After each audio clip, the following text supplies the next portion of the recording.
করে বলে দিতে চাই, আর যদি সচিবালয়ের আশেপাশে এরকম কোন নরপিশাচকে আমরা দেখি যারা রাষ্ট্র কাঠামোকে ব্যাহত করতে চাইবে, তাহলে সচিবালয়ের আশেপাশে তাদের কোনো অস্তিত্ব থাকবে না। আমরা স্পষ্ট করে বলে দিতে চাই, আপনাদের যদি কোনো দাবি থাকে রাষ্ট্র আগে স্থিতিশীল অবস্থায় আসুক, আপনাদের যৌক্তিক দাবি নিয়ে যে লজিক্যাল ওয়েগুলো রয়েছে সেই ওয়েতে আপনারা অ্যাপ্রোচ করুন। তারপরে যদি আপনাদের যৌক্তিক দাবি না মানে হয়, তাহলে আমরা যারা আছে আমরা আপনাদের সাথে দাঁড়াবো।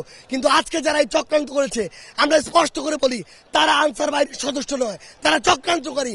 তাদের বিচারের জন্য যা করা দরকার আমরা তাই করব। তারা যদি সহজ পথে আমাদের সাথে আলোচনার টেবিলে বসে একটি ফলাফল প্রত্যাশা করত, আমরা সহযোগিতা করতাম। কিন্তু তারা যখন আমাদের ভাইদের গায়ে হাত তুলেছে, ওদেরকে যেখান থেকে হোক খুঁজে বের করে ওই কালো হাতগুলো ভেঙে দেওয়া সরকারের দায়িত্ব, সকলের দায়িত্ব। আমরা আমাদের জায়গা থেকে স্পষ্ট করে বলি, তাদের বিচার না হওয়া পর্যন্ত ছাত্র জন